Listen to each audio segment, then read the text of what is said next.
Welcome student. World geography के एक और लेक्चर में आपका स्वागत है। वर्ल्ड ज्योग्राफी के हम अभी तक चार पार्ट कर चुके थे और अब ये हमारा पांचवा पार्ट रहेगा। और इस पार्ट में 28 महत्वपूर्ण प्रश्न आपके लिए लेके आए हैं जो आपके आने वाले एग्जाम की दृष्टि से बहुत ही ज़्यादा महत्वपूर्ण सिद्ध हो सकते हैं। तो ठीक है, स्टार्ट करते हैं। आज के जो हमारे क्वेश्चन रहेंगे वो बेसिक जो आपका भूगोल होता है उससे संबंधित क्वेश्चन रहेंगे। तो पहले देखते हैं क्वेश्चन की प्रकृति कैसी है। तो पहला जो क्वेश्चन आ रहा है हमारे सामने वो है, ये है, निम्नलिखित नगरों में कौन सा एक दिए गए देश की भूतपूर्व राजधानी नहीं रहा है। मतलब ऐसा हमें नगर छांटना है वो जो आपका देश की राजधानी नहीं रहा है। तो जो कराची है वो पाकिस्तान की राजधानी रहा है, ऑकलैंड न्यूजीलैंड की राजधानी रहा है, क्योटो भी जापान की राजधानी रहा है, लेकिन जो ब्रिस्बेन है ये ऑस्ट्रेलिया की राजधानी कभी नहीं रहा है। ठीक है, तो इसका सही उत्तर हो जाएगा ऑप्शन डी। और ये आईएएस 2005 का ये क्वेश्चन है, बड़ा अच्छा क्वेश्चन है। अब ये जो क्वेश्चन है ये आपके सामने शायद आया होगा पहले।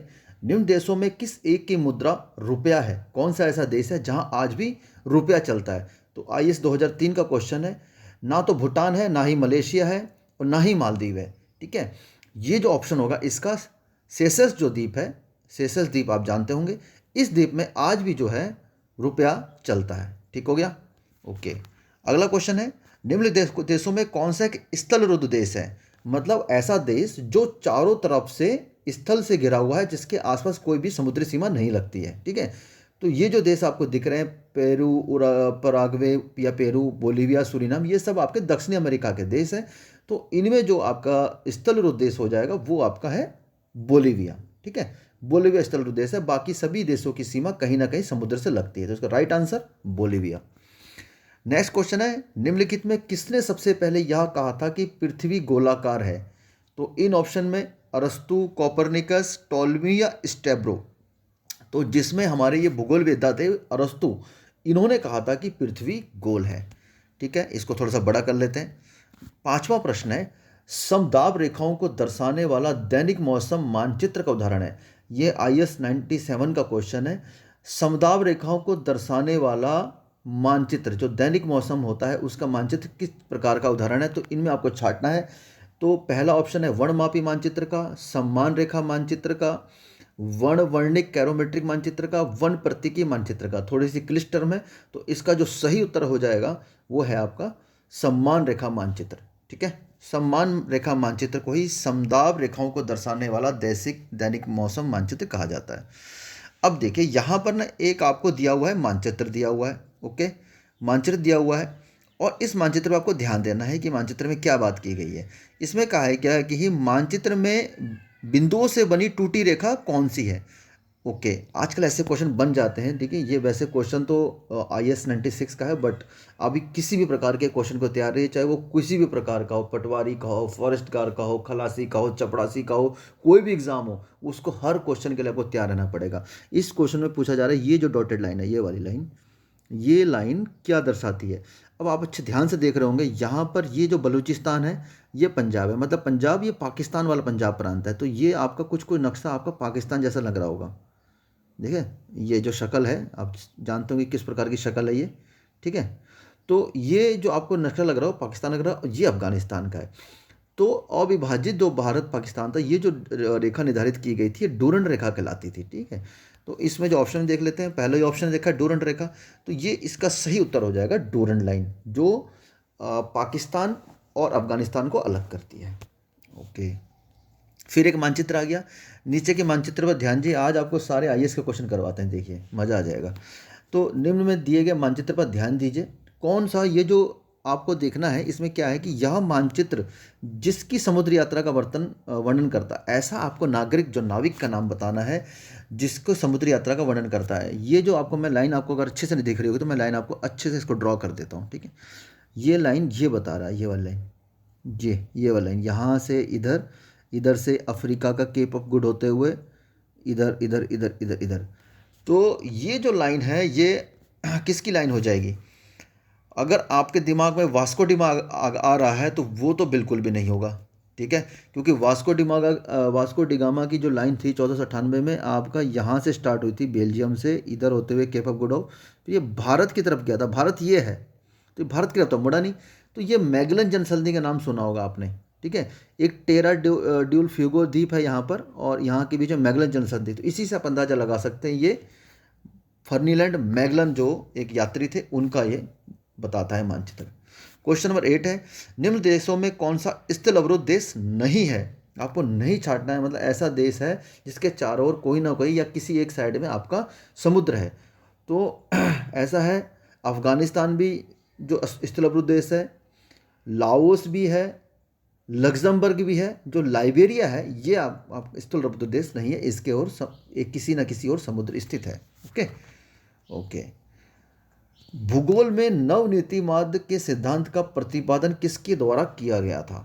तो नवनीतिवाद का जो सिद्धांत है वो जो प्रतिपादित किया गया था, ये किया गया था आपका टेलर जी के द्वारा, जी टेलर के द्वारा प्रतिपादित किया गया था। नेक्स्ट क्वेश्चन है, सूची 1 और सूची 2 को सम्मिलित कीजिए। अब यहाँ पे कुछ देश दे रखे हैं, उनकी राजधानी को आपको मिलाना है। जैसे आप जानते हैं केन्या की राजधानी नैरोबी है। ओके, और उसके बाद और जो तंजानिया की राजधानी है वो डोडोमा है, नामीबिया की राजधानी विंडहॉक है, और मोरक्को की राजधानी रबात है। तो इसके अकॉर्डिंग जो ऑप्शन सही हो जाएगा, ए ऑप्शन सही हो जाएगा। नेक्स्ट क्वेश्चन है 11वां नंबर। इनमें से पूछा गया है कि कौन कहाँ का निवासी है? वास्को डिगामा आप जानते ही होंगे पुर्तगाल का निवासी था। ओके, और आगे क्रिस्टोफर कोलंबस जिन्होंने अमेरिका की खोज करी थी वो स्पेन के निवासी थे। कैप्टन कुक ग्रेट ब्रिटेन के निवासी थे, और तस्मान जो है वो हॉलैंड के निवासी थे।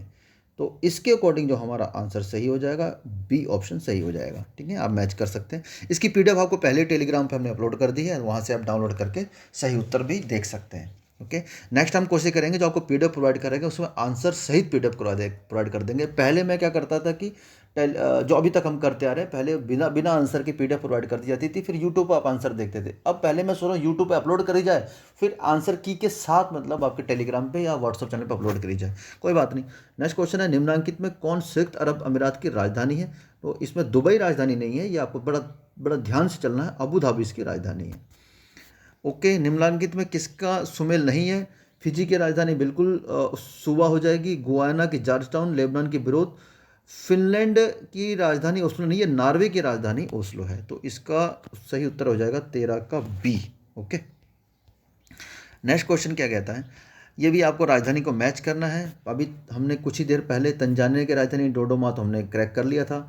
ऑस्ट्रेलिया की केनबर्रा निकल आती है, तजाकिस्तान की दुशांबे, स्विट्जरलैंड की बर्न।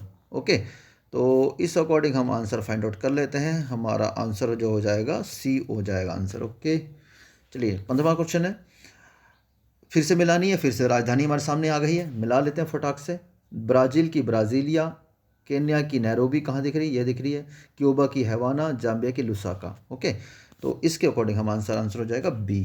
ओके, मैगिनोट रेखा जो आपके थंबनेल पे भी शो कर रहा था, मैगिनोट रेखा किस किस के बीच में थी? तो मैगिनोट रेखा फ्रांस और जर्मनी के बीच में थी। ठीक है, तो फ्रांस और जर्मनी के बीच में जो पहली रेखा थी मैगिनोट रेखा कहा जाती थी। वास्को डिगामा कालीकट के पर किस वर्ष आए? तो वो 1498 में आए थे। लोग कहते हैं इन्होंने भारत की खोज करी थी, भारत की खोज नहीं करती, इन्होंने भारत को आने वाले रास्ते की खोज करी थी, भारत तो पहले से विद्यमान था। निम्नलिखित महाद्वीपों में कौन स्थलरुद्ध देश नहीं है? मतलब कहने का मतलब है कि ऐसा कौन सा महाद्वीप है जिसमें कोई भी स्थलरुद्ध देश नहीं है, मतलब सारे देशों में कोई ना कोई उसकी समुद्री सीमा लगती है। तो एकमात्र ऐसा महाद्वीप है उत्तरी अमेरिका जहाँ पर कोई भी देश स्थलरुद्ध नहीं है कोई। ठीक है, देश ही कौन से हैं उसमें? यूएसए हो गया, कनाडा हो गया, मैक्सिको हो गया, और नीचे के कुछ देश और हो गए। तो वो सब की सीमा कोई न किसी समुद्र से लगती है। ये बड़ा इंपॉर्टेंट क्वेश्चन है। उत्तरी कोरिया दक्षिण कोरिया को अंतर्राष्ट्रीय सीमा कौन सी है? तो इसे कहा जाता है 38 डिग्री उत्तरी अक्षांश रेखा। ये उत्तरी कोरिया दक्षिणी कोरिया के बीच में स्थित है। क्वेश्चन नंबर 20 है, क्षेत्रफल की दृष्टि से विश्व का सबसे बड़ा भू आवेष्टित क्षेत्र, मतलब ये स्थलरुद्ध देश की बात कर रहा है, सबसे बड़ा स्थलरुद्ध देश कौन सा है? सबसे बड़े देश की बात नहीं कर रहा, सबसे बड़े स्थलरुद्ध देश की बात कर रहा है, तो वो कजाकिस्तान हो जाएगा, जो चाइना के ऊपर आपको दिखता होगा ऐसे। चाइना माफ करिएगा, इंडिया के ऊपर जो दिखता होगा आपको। ठीक है, डेटम रेखा क्या है? डेटम रेखा समुद्र तल की क्षैतिज रेखा जिससे ऊंचाई तथा गहराई की माप होती है। अब याद रखिएगा किसी प्रकार से, बहुत इंपॉर्टेंट क्वेश्चन है, कई बार एग्जाम में पूछा जाता है, हम कंफ्यूज हो जाते हैं। ब्यूफोर्ट स्केल पर ब्यूफोर्ट कोड या ब्यूफोर्ट जो संकेत होता है वो क्या अधिसूचित सूची करता है? ब्यूफोर्ट कोड संकेत 12 क्या अधिसूचित करता है? तो इस पे ब्यूफोर्ट कोड पे अलग अलग संकेत आते हैं। इसमें जो संकेत 12 का पूछा गया है, ये हरिकेन को सूचित करता है। हरिकेन यूएसए में आने वाला एक चक्रवाती तूफान है, ये आपको ध्यान रखना है। निम्नलिखित में कौन सा स्थूल देश फ्रांस, जर्मनी और बेल्जियम की सीमाओं के मध्य स्थित है? तो इनमें से जो फ्रांस, जर्मनी, बेल्जियम की सीमाओं के मध्य स्थित है ये हो जाएगा छोटा सा देश है एंडोरा। ये IAS 2002 का क्वेश्चन है, बहुत इंपॉर्टेंट क्वेश्चन है, आप नोट करके चलिएगा। अगर सिर्फ फ्रांस और स्पेन की सीमा के पीछे पूछता है तब भी एंडोरा हो जाएगा। एक पहाड़ी पर बसा हुआ देश है, आल्पस पर्वत के ऊपर। ओके, पवन की गति निम्न में से किस यंत्र से नापी जाती है? बहुत आसान क्वेश्चन है, एनोमीटर से नापी जाती है। ये एक बहुत अच्छा क्वेश्चन हो सकता है। ओक्टास मापनी का प्रयोग निम्नलिखित में किसके मापन के लिए किया जाता है? तो मेघाच्छादन की माप के लिए इसका प्रयोग किया जाता है। अगला क्वेश्चन है, आइसोहेल रेखाओं द्वारा क्या प्रदर्शित किया जाता है? आपने आइसोहेलाइन सुना होगा, आइसोहाइट सुना होगा, लेकिन आइसोहेल जो रेखा होती है वो समान धूप को प्रदर्शित करता है। आजकल बहुत सिंपल क्वेश्चन नहीं बनते, BPSC 2009 का क्वेश्चन है। निम्नलिखित में कौन सा देश स्थल से घिरा है? फिर से वही बात है, चारों ओर से स्थल से घिरा हुआ देश कौन सा है? मिस्र में भी सीमा लगती है समुद्र की, सोमालिया में समुद्री डाकुओं का देश ही है, ठीक है। सियरालोन की लगती है, लेकिन चाड जो है, ठीक है, जो अफ्रीका का देश है चाड, ठीक है, वो आपका स्थल रूप देश हो जाएगा। और लास्ट क्वेश्चन, जल्दी जल्दी हमने काफ़ी क्वेश्चन कर दिए, 11 मिनट में हमने क्वेश्चन कर दिए। तो ये लास्ट क्वेश्चन था, निम्नलिखित युग में कौन सा युग में सुमेलित नहीं है? तो ये क्या है कि देश दिए गए हैं और उनकी राजधानी दी गई है। हंगरी की राजधानी बुडापेस्ट बिल्कुल सही है, केन्या की राजधानी नैरोबी बिल्कुल सही है, जायरे की किसानसा। इसकी क्राइस्टचर्च राजधानी नहीं है, क्राइस्टचर्च एक शहर है, बहुत अच्छा शहर है इसका, बहुत विकसित शहर है, बट न्यूजीलैंड की जो राजधानी हो जाएगी वो वेलिंगटन हो जाएगी। तो इसका सही उत्तर हो जाएगा 28 का डी। तो ये हमारे सामने 28 प्रश्न थे और बहुत इंपॉर्टेंट क्वेश्चन है, सब प्रकार के एग्जाम में आए हुए हैं, IAS, UPSC, PCS सब जगह आए हुए हैं। तो उम्मीद है आपको ये सीरीज अच्छी लगेगी, इसी को हम आगे बढ़ाते रहेंगे। नेक्स्ट जो हमारा रहेगा फिजिकल ज्योग्राफी वाला चैप्टर रहेगा, उसमें भी हम काफ़ी सारे प्रश्नों को लेकर आएंगे। और ठीक है, बने रहिए हमारे साथ, मिलते हैं नेक्स्ट वीडियो में, तब तक के लिए जय हिंद।